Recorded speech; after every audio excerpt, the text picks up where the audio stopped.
cứ hòn này nè lơอีโพอีเมหรืออีโพอีเมอีโพอีเมมันอีเมอีโพอีเมใช่ไหมมันต่อมาบ่ฮะ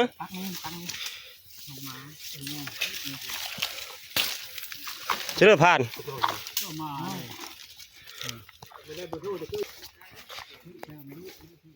มันคือนี่มูโดดมันคือนี่ไง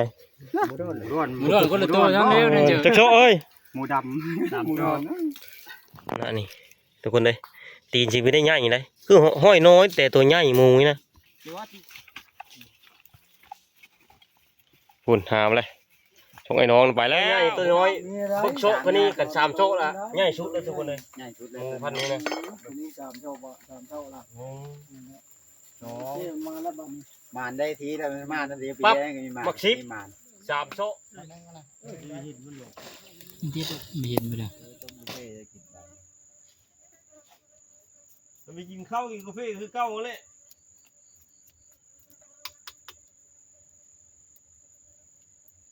ลาบบ่เลยเยอะจ้ะลาบด้วยกระเพาะตื่นกินได้ต้มได้ต้มกินได้มาแล้วตื่นมาแล้วก็ทรายละตัวน้องกาแฟก่อนทุกคนเลยมาหน้าถึงทุ่มมาสิถ้ามอยถือปืนไปยังไม่ยิงถือกระสุนเอาปืนยิงเก่าเอาแต่ไปก็สบายดีตอนเช้าทุกคนเลยวันนี้เป็นมื้อที่3นะของการอยู่ป่าใน2 คืนแล้วบุทองจะคืนแล้วบุทองบุทอง3 คืนพังเกตหาก็ได้คืนนึงจุ่มเขาเคยกาหากมาตอนแรกว่าจะมากางเพียมนามีห้องจ้อยทุกคนเลยภาพบนป้าจะพันสิเดียวอันถ้าอาจารย์ก็จานกองทุกคนเลยวันทองมันโทรมาโทรบอกเอามาลายมูนี่คาดว่าไปบ่ไกลนะบางทีมันตุยแล้วก็มีมูนะเลิศมันมดบางทีมันตุยก็มีเพราะว่าเฮานำมันคือได้อยู่มี10 กิโลประมาณ7-8ไปมันเจเวนนะเลิศนี่มีคาดสายเลยยายไปตลอดน้ำแลนเพราะเป็นจะได้แต่เมื่อคืนนี่ก็ไม่ได้ประมาณพอได้10 โมงไว้เพิ่นมาฮอดเนาะก็มีกว่าหมูนี่ได้อยู่ระดับ3 โซค่อยเดาเบิ่งห้อยพิลึกกะลีห้อยควายนี่ปีกระแตลาบตัวคนใดมาน้อยเพิ่นนำมากระสุนยิงเอาหนังสติ๊กยิงนี่นกเขาเอานั้นบังลำพูดเชื่อมันดีนได้สิยังแต่ว่าใจเพิ่นเพิ่นไปหาเชื่อกลับคุบไม้ละโอ้ยน้ำลายมันก็จักมันว่าใช่น้ำลายมันน้ำลายก็เฮิดหน่อยมีแต่น้ำลายเหมือนเลือดนึงอ่ะมันกว่าไปเลยมันจะตุยอยู่นะทำก้นกันจะตุยคือดีเวลาคืนเลยทั้งก้นทั้งหมูเป็นเลือดอะไรเท่าใช่กระเพาะแล้วเห็นแล้วอุ้ยพร้อมถ้ามันเยอะยิ่งเยอะพอเลยแล้วเลือดมันไหลเท่าคือนี่ก็แม่นทำไม่ยากกระเพาะอีกบาท 1ถ้ามันซึกนะเลือดลายมันไปเลือดน้อยงานกระยาได้มีปลาสะพันนะดูมาหน่อยฮิตเจอทางน้อยนี่น้อยไปเบิ่งละน้อยให้ผมเอาไปหันชอบไม่เสียจริงถึงรักมาเบิ่งเธอถึงเคยไปอยู่รักไปหันกับว่าเชื่อฟูผู้แลน้องตู้ผู้แลไม่สามหาฟูงบไปหันนะคือนี่ไปหันนี่กันตู้โลกายไปทำมะนาวไปคืนนี้เมื่อกี้มันไปเบิ่งกันน่ะกายผู้น้องตู้มันไปเบิ่งน่ะกายเคยฮอดให้แต่มันก็ต้องงูเอาทุกคนเลยลาบกระแตกับกระเหาะปนเดียวนะเมนูตอนเช้านี่มีแต่คือว่ารอท่าแต่จานกองเป็นเรื่องกับมันในช่วงนี้เนาะเดือน22นี่เข้ากันยังมันเข้ากับมันมั้งตัวนี้มีมันนะนี่เห็ดนี่ตัวนี้มีมัน มันจริงอ่ะ เออ เฮ้ย มีแต่วายอยู่นะหมูนี่นะ เจ็บหมด โอเคลังมือชักยา เดี๋ยวงานมากก็ตัว เจอกุยจะเหมือนเลย เฮ้ยวายอยู่บ่ ก็ไม่ได้รถนี้รถนะคอยจัดนะบ่ญาติ พันกีดพาเฮ็ดก้อนนะเฮ็ดแบบนี้นะ มีเกินคิด ชุดดำจัง แต่เก้าอันคลอย คอยโล เออเฮ้ยพอพามจำมาก็คักเลย ป้าจะเขาพูดว่ายาวให้คำลุงร้านได้ลุงร้านมาอยู่ มันมีทันละ เขามันนี่ยังไม่ได้พอได้ลาบกระเตน้อยตัวนึงอ้าวไปหาอยู่หากินแค่โซกประมาณต้มหูมาหาต้มตามไส้โคโค่กินทุกเก่าอันเก่าไปน้ำหมูเพื่อมันได้ไม่ได้เพื่อพอได้มันตาย เอาเฮ้ยมันได้แท้ เราจะดีมีแห้ง ๆเฮ้ยท้องขอนเกลียวอยู่นี่ ทำพุงนี่เถอะ นี่อาหารเฮา ไปนอนมันไหม้ เบิ่งเจ้าก็ทำกับพวกน้อยกินละเจ้า ไปไหนข้าวนะโล่ง เจ้าทินกินป่ะนี่ ต้องทำพุง อื น้ ม อย เจ้าที่กินละเจ้าทินกินป่ะนี่สิ่งก็จะเป๊ะเลยทุกคนเลย มาทุกคนเก้านี่กินกับลาบนะ อืม เข็มนาวิท่านได้โตอยู่นี่ ไปทานจับอ่ะ ก็เจอ ไปน้ำบ่ต้นเฮ็ดโพดน้ำเลิศ อันนี้พักเคอร์พูเกินนะ เอาไปถ่ายบัตรมาเลยตกอีกแล้วก็เป็นไง ไปน้ำก้อนชูกับน้ำก้อน ห้ามากเลยโรอยู่ นั่นแหละครับ กูยิง เรา ได้ บ่เก็ตยิ่งนะ ก็ได้อะไรเถอะเกี้ยนั่ง ลูกมันสิอยู่นี่ลูกนั่นพี่ข้างใน นั่นหนังมันเหนียวยังมันมีเห่า ประมาณยำแต่ละคักเลยเก่งโอ้ยเก่งเลย สองก้อนนี้ยำจันทร์นี่เลย คนละน้ำ นั่นอีกโอเคหมูจะไปนั่นเลยกินน้ำยาทุกคนเลยพากันมาน้ำหมูนะผ่านกองกับเมยทาแล้วตอนนี้ก็ยี่ห้อ12 โมงแล้วยังหัวมาอยู่ยันมันค้ำก็เลยพากันมานำก่อนเพราะว่าฝนมันก็จะตกอยู่ยันห้อยมันเฮนะรถกะจอดอยู่แคมทางนี่เด็พันเกียร์พัทรมากินกาแฟไปย่างน้อยเห็นว่าเลิศมันใช่ เกิดมาพวกนี้เกิดนี่พวกนี้ ป้องกันนะป้องใจนะ เอาไปหาให้ผู้ปล่อยผู้เลิกเลยเอาไปหาได้ นะตัวนี้เนี่ยหมูนี่ตัวนี้ไปน้ำหลังนี่ตัวน้อยไปน้ำหลังนี่มันไปน้ำแรกหมูมันนะนะตัวที่เอายิงกันทุกคนเลย ห้อยมัน 3 นิ้วแล้ว ไม่ได้นี่นะ นี่ เอานี่บ่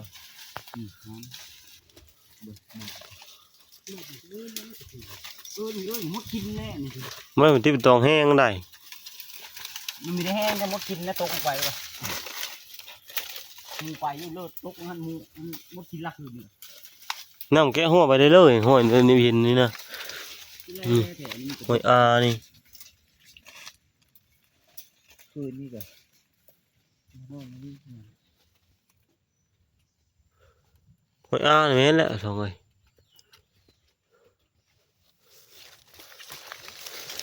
นี่แม่นแหละหัวตัวนี้แหละนี่นะนี่นะหัวตัวอื่นตัวเดียวนี่แหละ เป็นบ่ห้อยผู้นึงเลย ตัวหัวจิกนี่นะแม่นเลยหัวจริงกว่านี้นะ สังเกตนั่งไป วู้เฮ้ยอยู่พี่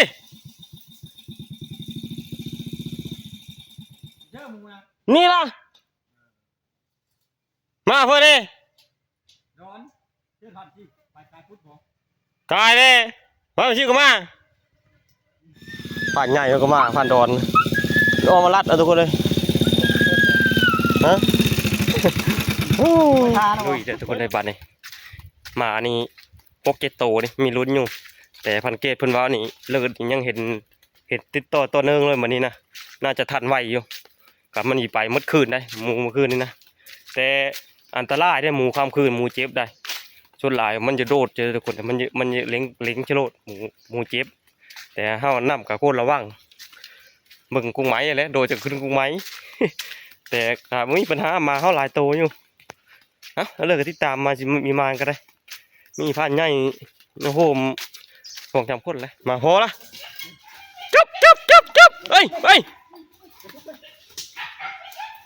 เอาแล้วทุกคนพอละ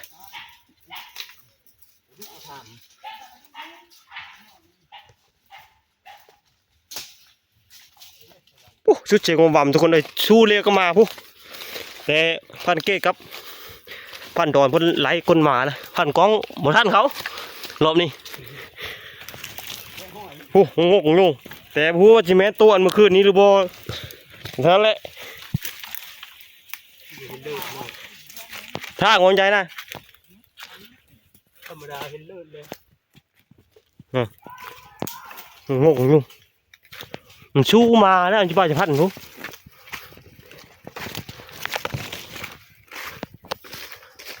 โอ้หมูอยู่แถวนี้เนี่ยหมูเนาะแห้งอยู่เนาะเอาจัดแล้วทุกคนเลย3 บาทซ้อนแล้วน่าจะเรียบร้อยแล้วฮะหมูทองเรืออยู่พี่อยู่นี่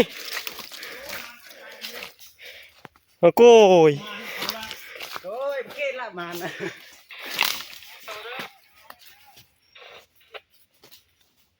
มาเด้อเด้อ มีมาทางอ้อมาทองแล้วมีมาทางอ้อนั่นจับแต่ทางใด ทีเด็ดเด็กคนถืออันนี้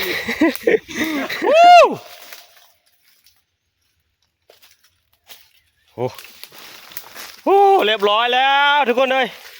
โทรหาพันกองมาแต่คืนนี่ก็เอาย้ำหนังแต่คืนนี่แหละนี่ท่านโตแล้วท่านโตแล้วถ้าไปเบิ้งคำเดียวตัวน้อยตัวย่อยใช่ไหมมันคือเนี้ยซาแท้ลองได้เอาอาจารย์มาอย่างไรกะเคยกระจุ่มอยู่เมยคุณป้าจะพันคืนนี้มันก็ขึ้นมาหนาพอดีควายจัดหมูได้แต่เลิศนะเลยพอดีแล้วพลชุมพลมาบนเลยป่าจะพันนั่นบนน้ำกันนั่นแหละหมูกับพอไปมาอยู่มันฮักไม่คนโอ้ยจ้ะนี่นะยังนี่นี่กุยหอนเลยเดี๋ยวเลยอีโพอีเมหรืออีโพอีเมอีโพอีเมมันอีเมอีโพอีเมใช่ไหมมันต่อมาบ่ฮะ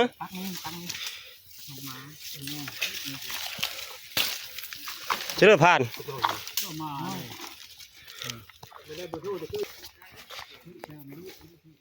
เมื่อคืนนี่มูโดดเมื่อคืนนี่ไง หมูดอนคนละตัวทั้งเลี้ยวเนี่ยเจอ จักโชเอ้ย หมูดำหมูดำ เดี๋ยวชมจุงคาดเลย โอ้โคมข่าวจัดตื่มนะพันใหญ่พันว่าพันเกต อันไหนไปถึงมืด เดี๋ยวเลยหยักกันเนาะมันสามโชทุกคนเลยชงคาดว่าพันเกต คาดเลย ช่องคาดบ่ แล้วชมคาดนั่น น้ำวัดนุ่งโป๊ะเด้หนู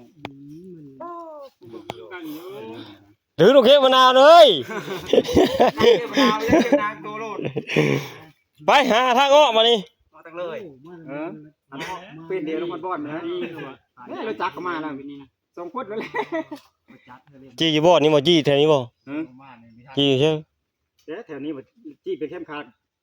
มือบ่อนพี่น้อง นะโหยนี่ แม่นเลยเอามือนี่ยะแล้วมันแม่นน้อยเด้มันใหญ่เด้ครับ เทะมึงดิโอ้ใจเชาะมึงดิ เริ่มต้นเฮ็ด เทะขากระโพกเลย มีขาหน้ามันยิงนะ 3 โชคขับกันนี่เนาะตัวปลายหน่อยนึง หมูลายโตอยู่วนเวียนเดียวดมเดียวอยู่ เฮ้ยตบในก้นมานะเกดนี่ก้อนนี่มันอยู่แถวนี่แหละหมูนะ2 โชคปลาย สองเชาะก็3 เชาะพอแล้ว 3นี่มันนี่โชคนึงได้ไหนคันนี้มีใหญ่ เทะด้วยจานเชาะสั้นนะจานยังไงตัวใหญ่ในจาน แค่ขาหูเลยว่า เทะเขาขี้ชกมันเลย บึ้งหอยพี่น้อยยังน้อง ปลายน้อยเดียวนึง หอยเล็บหญ้าหมูนะ แม่หมูดอกปีได้ก็ ดองไปดองมาความทาง โอ้พี่เคยก็มันคือในปั้นนี่นั่งกินน้ำไปอยู่กับกูจะไปไรนั่นอันตราย ไปในนี้ทางของทางมาเลย ก็เทค ว่ากับว่านี่ทาง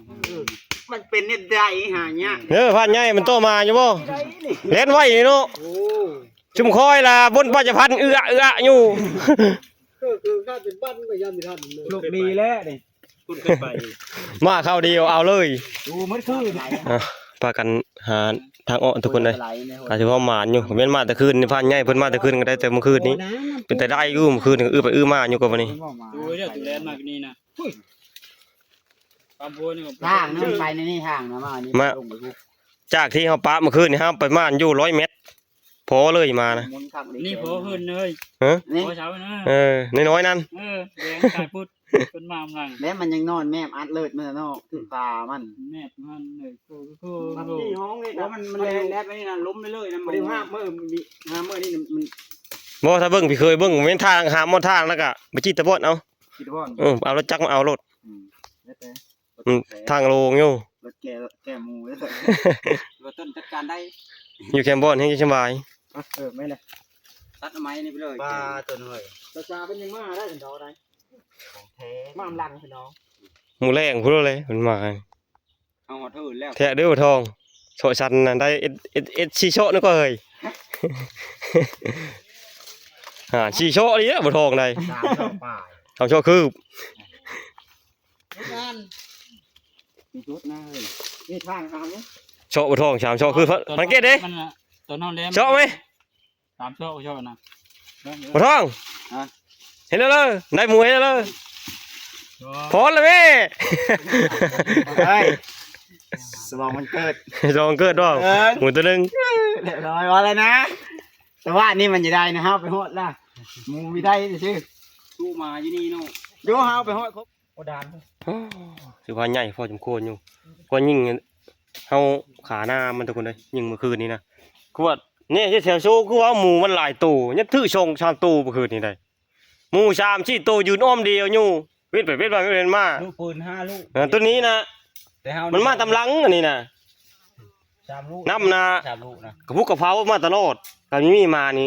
น่าจะนำหมอทัดนะเพราะน้ำมันมืออยู่แล้ว มีตายเนาะ หมูนี่ตีน้อยหมูนี่นะก่อนห้อยซ้ำชีนิ้วเน่บักตีนขาดนั่นดิเดี๋ยวคักบุดีหมูนี่ ชอดไปจัด ทุกคนเลยเล็บน้อยเลยห้อยน้อยห้อยน้อยละ แม่นล่ะ ตัวใหญ่ตัวเงา ชอดได้จั ตัว ง นี้นะแต่ตีนหน้าห้อยใหญ่ตีนหน้าเนี่ยแนะนำมานึงคือห้อยน้อยแนะนำมานึงคือห้อยใหญ่ ชอด เป็นนั่นนะโชคดีดีจัดเนาะมารอบก่อนนี่เสียเที่ยวเวลาเนาะแต่ก็ได้อันนั้นน้อยตัวนึงแม่ป้าน้อยตัวนึง ลิงมาตะกี้ลิงจะมาจัดมาพอถูกไม่ช็อตล้าวเลย แม่อันนั้นมาลูนนะ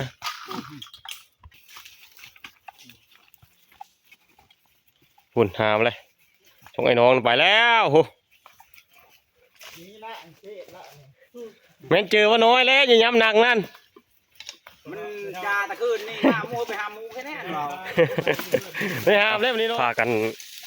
ออกไปโคอยู่ตะบอนไปเลยทุกคนยังสบายเนี่ยอันพันกองแล้วเลยเขาเจ๊ชานะจานเจ๊ชายังละมาบ่จานโคนดิมาตำลังมื้อแรกเขามานะมันมาตำลังมีเพราะมันมีแล้วไหวปานนั้นเลยโอ้ยนะทางออกนี่ทุกคนเลยมาพัดฝนตกบาดนี่เอ้าทางไปน้ำทางเก่านี้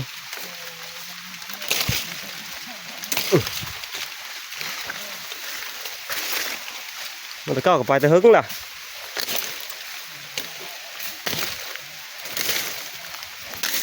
มีตูกับเจ้านี่เนาะเอาทางท่าก็หอดนี่ทุกคนตัดไม่คาดไม่ก่อนไม่คาดนั้นน้อยหมูตัวใหญ่หกละ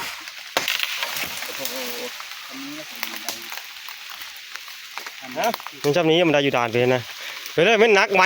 ก็น้อย ไม่ฮอดละ5 โล ได้80 โลเฮ้ย ได้โด ฮะโอ้ยเฮ้ยได้80 โล ฮอดได้แล้ว80เอาเติมไม้เป็น100ก็จะรับไป70 ฮอดโบนนี่ฮอดได้100 โลเลยหมูกันหามฮอดโบนฮอดได้100 โลกับอยู่ป้าได้ ไม่กล้านี่ฮอดละ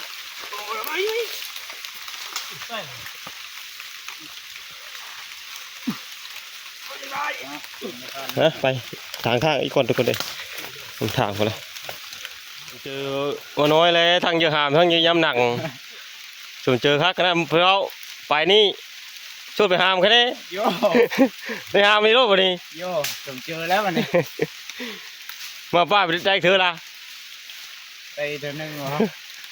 มีแต่ผ้าไปน้ำหมอ เดี๋ยวพาไปน้ำ โดนลายมีแต่ผ้าไปน้ำบนป้าจะพัดทุกคนเลยรอบนี้นี่ป่ะกักขนาด แล้วบนบ้านจะพัดนะ โอ้โหข่าวหมดเลยครับมันข่าวเนี่ยนะ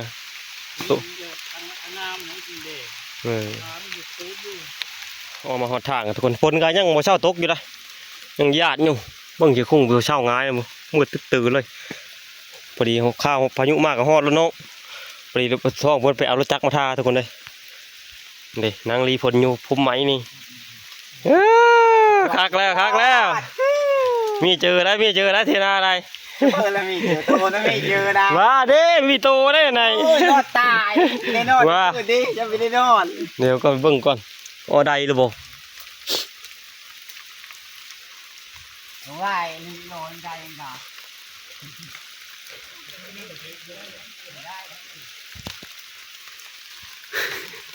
ปักกับ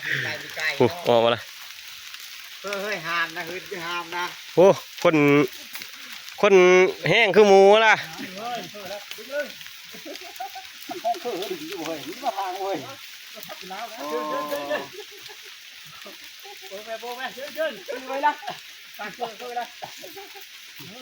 เพื่อนก็ทางผ่านก่อน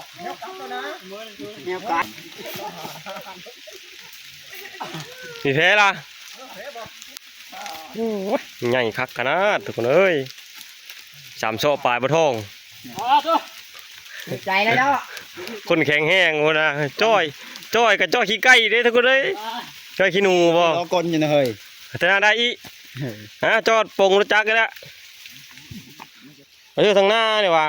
ได้บ่เฮ้ย ขอแก้ไว้เลย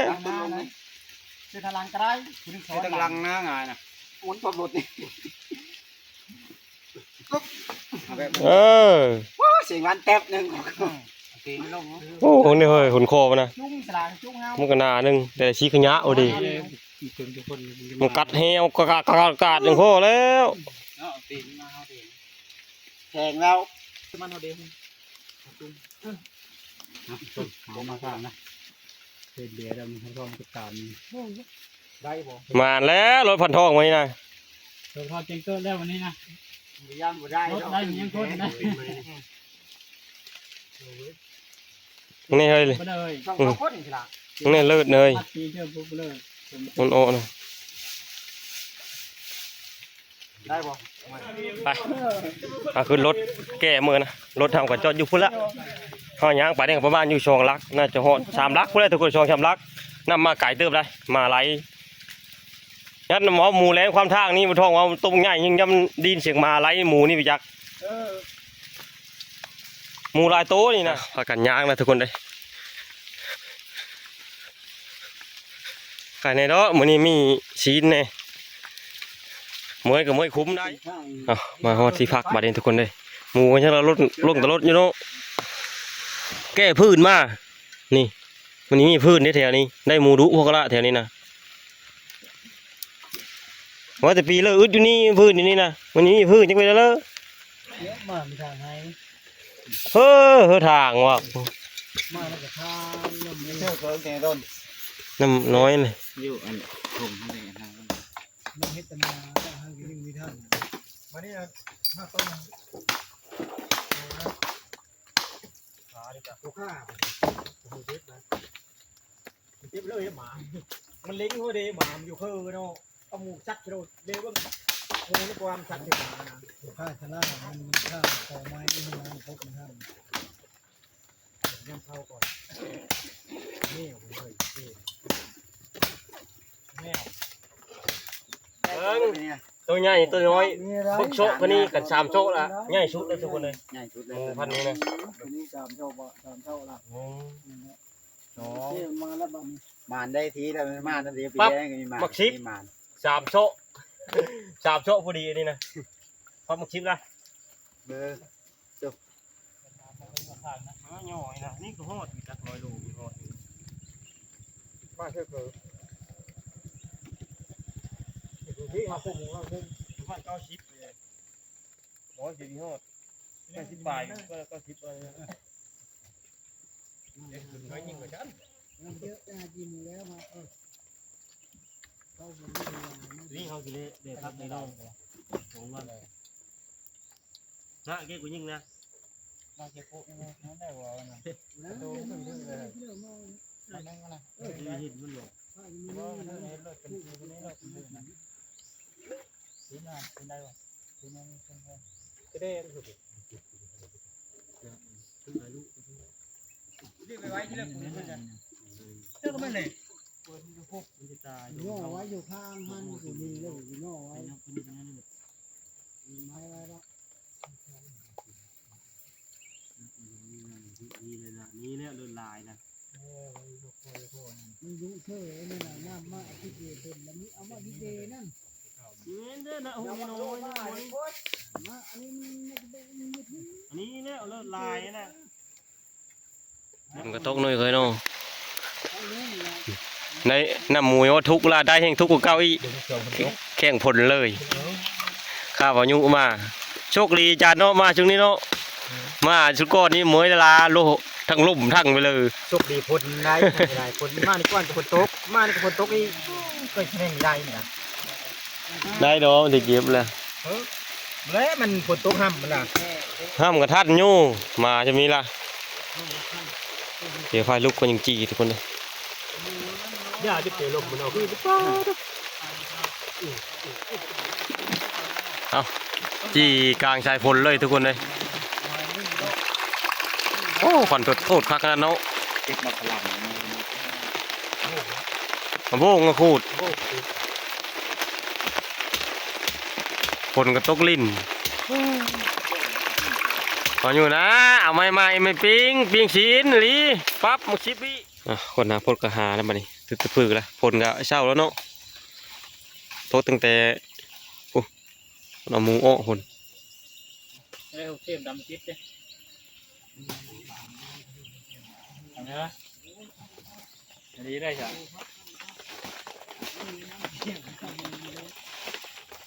ได้แจงแก้วบ้านล่ะไว้อุไรไปพักแล้วมาโอ้เย็นไปเลย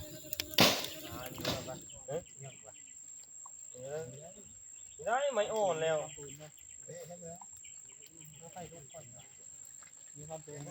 ได้ถึงเงินมาปลาอันนี้ได้ใหญ่โอ้ ย่านไหมพอย่านเลยคืนนี่น้อยสดตอนนั้นต่างหากเคยคิดใหม่ต่างหากพกกิ๊กได้เลยนะว่านี่ยี่ดอกความโมตีเลยได้เมื่อมเต็งก็ได้เตะมาอะไร จีแต่คนเดียวโคเนื้อโคประกอบนี้เดี๋ยววิดีโอนี้เอาไว้ที่นี้ก่อนคลิปหน้าวิดีโอหน้าเพราะเดี๋ยวไม่เดี๋ยวโตอีพีหน้าตอนโคพอแหละ